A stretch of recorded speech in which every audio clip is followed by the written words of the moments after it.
The new girl stood at the front of the classroom with her books pressed tightly against her chest, trying to ignore the whispers crawling across the room like insects.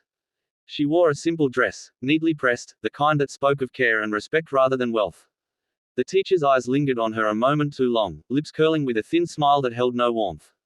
From the first roll call, his tone dripped with mockery, mispronouncing her name again and again while the class snickered.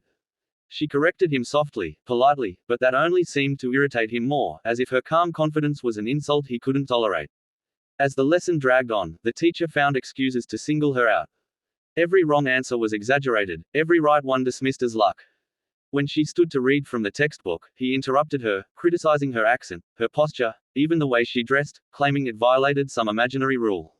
The room grew tense, students shifting uncomfortably as his words sharpened. Then, in a sudden burst of anger that stunned everyone, he grabbed at the fabric of her dress, tearing it slightly at the seam to prove a point about discipline. Gasps filled the room as the girl froze, shock flashing across her face before she pulled the torn fabric closed with trembling hands. Silence swallowed the classroom. The teacher stood there breathing hard, as if expecting applause instead of horror. The girl didn't cry. She didn't scream. She simply looked at him, eyes steady but filled with a quiet pain that made even the boldest bullies look away. At that exact moment, the classroom door creaked open, cutting through the tension like a blade. Heavy footsteps echoed against the floor, slow and deliberate, carrying an authority that demanded attention without a single word spoken. The man who entered was dressed simply in a dark suit, his expression unreadable, his presence commanding. He scanned the room once, taking in the torn dress, the stunned students, and the teacher still standing too close to his daughter. When his eyes met the girl's, something softened for a brief second, then hardened into steel as he turned back to the teacher. In a calm, controlled voice, he asked what had happened.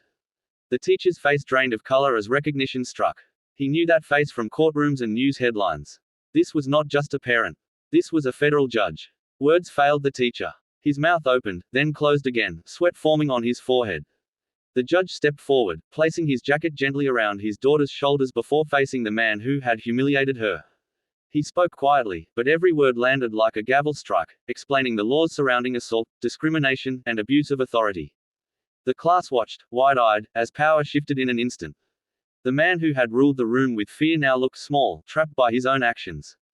By the end of the day, administrators filled the hallway, statements were taken, and the teacher was escorted out, his career unraveling before his eyes. The girl returned to her seat, head held high, surrounded by a silence that now carried respect instead of ridicule. She hadn't needed to raise her voice or fight back. Justice had walked in through the door, and everyone in that room learned a lesson far more important than anything written on the board.